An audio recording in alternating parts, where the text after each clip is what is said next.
Hello and welcome back, everybody. I am Lucas Tietzen, and this is Blues News Media. Thank you very much for tuning in.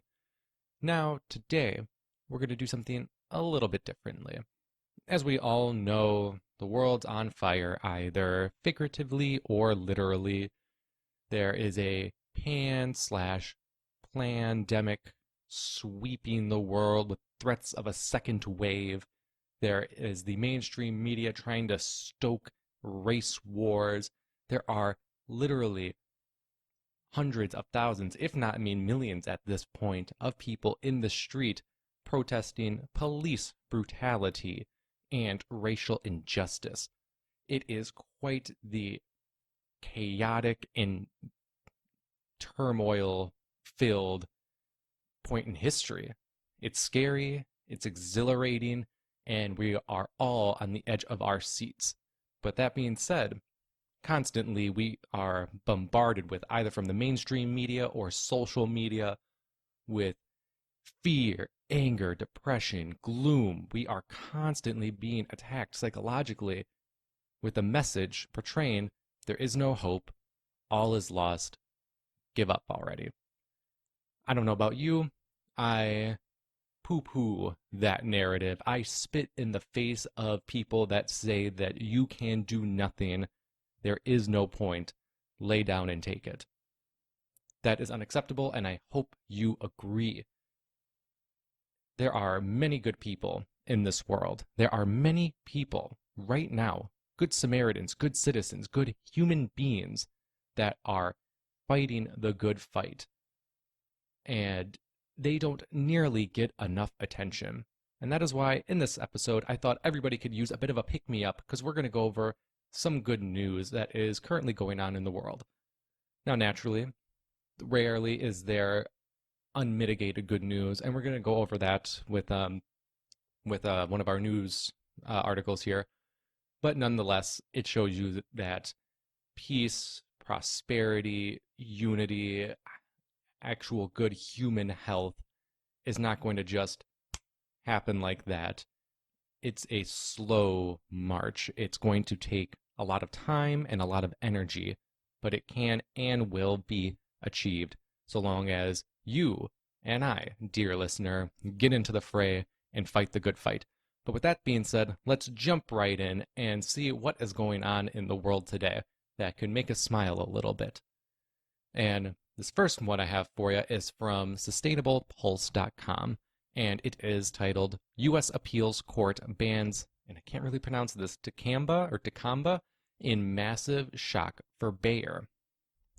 And it opens with, on Wednesday, the U.S. Court of Appeals for the Ninth Circuit ruled in favor of farmers and conservationists in a dispute over Bayer/Monsanto's Dicamba pesticide. The 56-page opinion held the Trump administration's 2018 registration of that pesticide and related ones to be unlawful and disallowed. Over 25 million pounds of Dicamba was set to be sprayed again this summer using the now unlawful pesticide. Today's decision is a massive win for farmers and the environment, said George Kimbrell of the Center for Food Safety, lead counsel in the case. It is good to be reminded that corporations like Monsanto and the Trump administration cannot escape the rule of law, particularly at a time of crisis like this. Their day of reckoning has arrived, and I truly hope that is right. The case involved 3 formulations of the pesticide Dicamba, Monsanto's XtendiMax, Corteva's Fexpan, and BASF's Engenia. The EPA first registered for the 2017 season for, quote, new uses on Monsanto's genetically engineered Dicamba-resistant soybeans and cotton. Though introduced in the 1960s, Dicamba had been little used due to its propensity to volatilize and drift, damaging neighbors' crops. In approving the new uses, EPA defined numerous warnings that the pesticide would cause far more widespread drift damage than ever before, relying entirely on dubious industry studies and complex usage restrictions to supposedly eliminate any damage to crops from drift. What ensued was historical. From 2017 to 2019, farmers reported thousands of Dicamba drift episodes causing damage to millions of acres of soybeans, as well as vegetables, fruit trees, gardens, and residential trees. In ruling the pesticide approval unlawful, the opinion cited numerous and unprecedented damage caused by Dicamba in the last few years, damage that has torn apart the social fabric of farming communities. For the thousands of farmers whose fields were damaged or destroyed by Dicamba drift despite our warnings, the National Family Farm Coalition is pleased with today's ruling, said National Family Farm Coalition President Jim Goodman, who is also a retired dairy farmer. The court found that EPA refused to estimate the amount of Dicamba damage by characterizing it as potential and alleged. They love those terms, don't they? When, in fact, the record showed that Dicamba had caused substantial and undisputed damage. Similarly, the EPA ignored the consensus views of scientists, farmers, and even EPA officials that formal complaints and Dicamba damage understated actual damage solely because Monsanto had claimed the contrary. Which is not at all surprising, though Monsanto was bought out by Bayer back in, oh man, how long ago was that now? 2018 maybe longer? Monsanto had a nice revolving door with the EPA. They would constantly switch positions and pass either favorable legislation or give very fat checks come election year to politicians, and had a nice unholy alliance between the two. And I'm sure Bayer has picked up that torch. But it continues with, the court's ruling was far-reaching, touching on risks that EPA entirely ignored and that are seldom raised in cases on pesticide law. For instance, the judges ruled that EPA had ignored the substantial cost imposed on soybean farmers who purchased Monsanto's Dicamba-resistant seed solely to prevent their crops from Dicamba drift damage, an anti-competitive economic effect of registrations. But this is a massive victory that will protect people and wildlife from uses of a highly toxic pesticide that should have never been approved by the EPA, said Lori Ann Bird, director of the Center for Biological Diversity's Environmental Health Program. The fact that the Trump EPA approved these uses of Dicamba despite its well-documented record of damaging millions of acres of farmland, tree groves, and gardens highlights how tightly the pesticide industry controls EPA's pesticide approval process. But this ruling is a powerful rejection of their lawlessness. And again, if you've been following, Bayer is now coming under heavy fire in the courts from its glyphosate products, mainly Roundup, which has been known to cause non-Hodgkin's lymphoma, if I'm pronouncing that right. So is this just another nail in the coffin for a multi-billion-dollar corporation? I certainly hope so. Like, this is great. This is incredible news. But like I stated, it is seldom unmitigated good news. Because I don't want to steer you wrong, I did stumble across this article then. From St. Louis Business Journal. EPA rejects federal court's ban on Bayer's Dicamba weed killer. We all saw that coming, am I right? It opens with, the U.S. Environmental Protection Agency said it will not immediately honor a federal court order banning Dicamba-based weed killers, including Bayer's XtendiMax herbicide. The EPA's, quote, cancellation order means farmers have until July 31st to use existing stocks of XtendiMax, BAF's Engenia, and Corteva's FXpan, averting large financial losses. At the height of the growing season, the court's decision has threatened the livelihood of our nation's farmers and the global food supply, EPA Administrator Andrew Wheeler said. And that's hilarious from what the courts are saying, that there's been, many acres of damage caused by Dicamba's drift over adjacent farmland. So I don't know. I don't trust the government as far as I can throw them. But it continues with, the cancellation and existing stocks order is consistent with EPA's standard practice following registration and validation and is designed to advance compliance, ensure regulatory certainty, and to prevent the misuse of existing stock. The ruling last week by the U.S. Court of Appeals for the Ninth Circuit harshly criticized the EPA, saying it, quote, substantially understated the risks of Dicamba and failed entirely to acknowledge other risks. We welcome the EPA's swift action, Bayer said in an email to the Business Journal. Surprise, surprise. Extendamax and the other low volatility Dicamba products are vital tools that many growers rely on safely, successfully, and sustainably protect their crops from weeds. Like the Roundup weed killer that has been the subject of tens of thousands of lawsuits claiming it causes cancer, the Dicamba product was inherited by Bayer in its $63 billion purchase of St. Louis-based Monsanto in 2018. The EPA repeatedly has vouched for the safety of glyphosate, the main ingredient in Roundup herbicide. Naturally, they would. But there you go.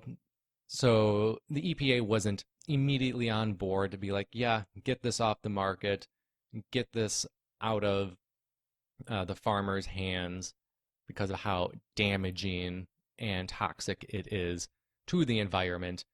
But nonetheless, hopefully this puts a nice firm clock on when this spray can be stopped. And I think that's great news.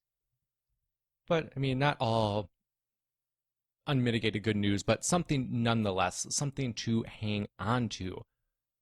But then moving on to our next article, and I don't know about you, I am a sucker for the environment, as we all should be. I love hiking, I love being outdoors. So when I see these kinds of news articles come up, it always warms my heart, really makes me happy.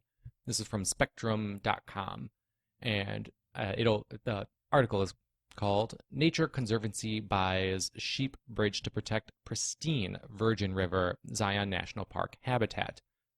It opens with, a vital and picturesque property near Zion National Park has been safeguarded for conservation thanks to a private land purchase along a stretch of the Virgin River. Sheep Bridge, a 2-mile swath of land along the river, was acquired by the Nature Conservancy, a charitable environmental organization based in Virginia, in order to preserve the Zion National Park adjacent habitat. The Virgin River, which eroded many of Zion's canyons, is a major habitat for endangered species and a water source for the residents of Washington County. The purchase was part of an increased effort by advocacy organizations to buy up private property outside the park and protect it from development. It is actually one of the most pristine desert streams remaining in the Southwest, Utah Division of Wildlife Resources Aquatic Manager Rick Friedel said. Water in the desert is a pretty critical resource for wildlife as well as people. The 419-acre Sheep Bridge property was bought from confidential private owners for approximately $4.3 million with funds from the U.S. Fish and Wildlife Service through its Endangered Species Program. Laura Roman, acting Utah Field Supervisor with the United States Fish and Wildlife Service, said the river is vital for native fish species such as the endangered southwestern willow flycatcher, as well as migratory birds, and maintains connectivity of important and rare riparian habitat, which is so vital in the arid land of Utah's red rocky country. The Sheep Bridge area is a habitat for 4 of the Virgin River's 6 at-risk native fish: the virgin spine dace, the flannelmouth sucker, desert sucker, and speckled dace. The Virgin River is also a source of drinking, agricultural, recreational water for all of Washington County. According to the Nature Conservancy, the river at large supports 40 state-sensitive species, 12 federally listed species, and 6 native fish. But I don't know. I've never been here. I've never been to Zion. It has been on my list of places to go because it just looks so gorgeous. But 419 acres compared to the world is just a drop in the bucket. But at least we can rest easy knowing there's another parcel of land set aside that will not be muddied or dirtied by development. Again, it's it's the small things, it's the little victories, but they are victories nonetheless. If we want to save the world, by far, we need to also focus on the land itself. Otherwise, what's the point? All right? So that was really great. And then another one kind of similar in the same vein of environmental uh, safeguarding is this one. It's from goodnewsnetwork.org. I always look at this one when I need a little of a pick-me-up, when the news gets a little bit too heavy. This one's called Historic Deal to Protect Millions of Monarch Butterfly Habitat Acres is Unprecedented. And it opens with a new public-private partnership that includes 45 companies and the U.S. Fish and Wildlife Service will provide a huge boost to stem the loss of monarch butterfly habitat in North America. Of the great animal migrations on our planet, most people imagine the wildebeest in Africa, the caribou of the Arctic, or perhaps the salmon run in the Pacific Northwest. But the fantastic 3,000-mile flight of monarch butterflies is surely one of the most astonishing displays of nature on the move. Yet, recent decades of development along their migration corridors have impeded the ability of these fragile creatures to complete their journey to and from Mexico through the western United States and Canada. A recent effort by the FWS in partnership with the University of Illinois Chicago has created a program for protecting habitat along vital migration corridors for the charismatic insects, which leave their summer breeding ground in the northwest U.S. and Canada to travel all the way to central Mexico before resting on the peaks and summits of mountains. Completing this agreement is a huge boost for the conservation of monarch butterflies and other pollinators on a landscape scale, said Oriel Skipwith, director of the U.S. Fish and Wildlife Service. Now, I'll link this up in the show notes for you to continue to read, but just at a little glance, I thought, once again, another beautiful, beautiful win for wildlife, for the environment. I don't know about you, I distinctly remember there being a lot more butterflies when I was younger. I'm not like terribly old, but definitely when I was a child running around, there were many, many times more bees and butterflies, and it was a lot more magical back then with all that. And now, I mean, I see a butterfly here and there. I see a bee here and there. I mean, we talk about the mass die-offs of these creatures, and though we know it's a big problem, we know it's real, it historically looking back and comparing how many there were then to now, it really hits home. So this is another great, great win that we all should hang on to and continue to fight for. But those were the articles that I had for you guys. There's one little bit that I would like to share. Yesterday was June 13th. And if you follow Derek Brose of the Conscious Resistance, who's now writing at the Last American Vagabond, he had a very, great idea, and it was to get out and expose this man, Bill Gates. I will link up in the show notes, not just Derek Brose's investigation on Bill Gates, but also, if you're not following James Corbett of the Corbett Report, he came out with a 4-part documentary series on Bill Gates. I strongly recommend that you guys read and watch all of those, including some extra research that I strongly encourage all of you to go out and do yourselves. But I didn't make a video about it yesterday, which was #ExposeBillGatesDay, because I myself was out there. I was handing out flyers. I was talking to people. I made a point to contact all my friends and family over the previous week to try and get all this information out there, because this guy is far from the top of the pyramid. He is definitely more of just a figurehead.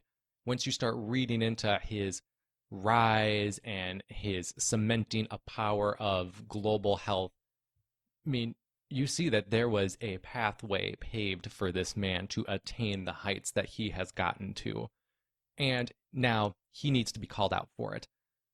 I know all across the world, people were getting out. They had flyers. They were getting out in the street, or they were just contacting their friends, their family, spreading the word, spreading this information of this man who has been subverting taxes through his holier than thou Bill and Melinda Gates Foundation. It goes into the enormous amounts of money that he stands to gain from this coronavirus vaccine that he is deeply connected with.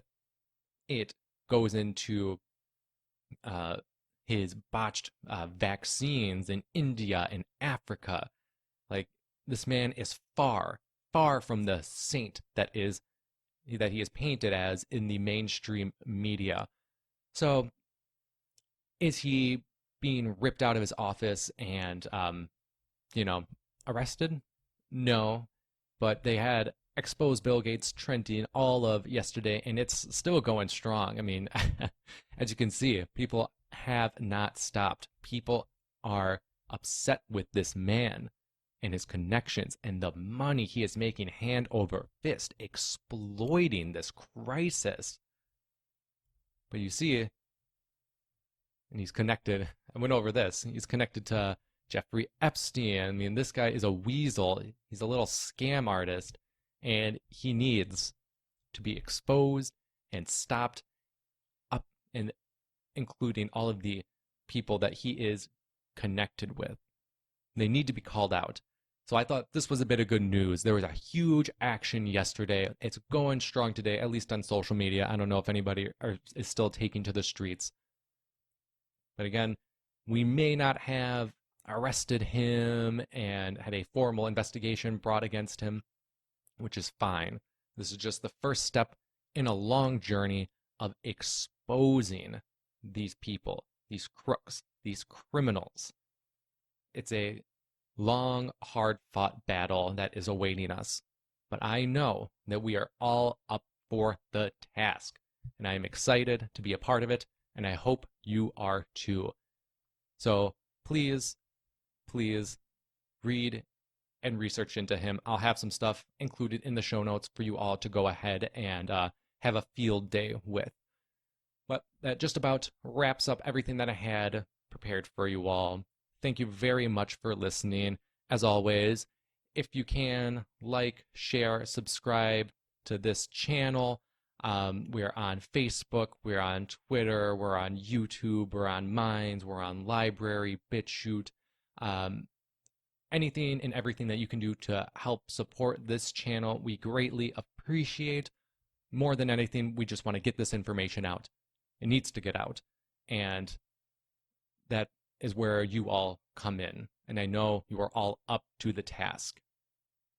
Thank you ever so much for listening. I'm Lucas Dietz of Blues News Media. And if you do take one thing away from this, hopefully it will be this: ignorance isn't bliss.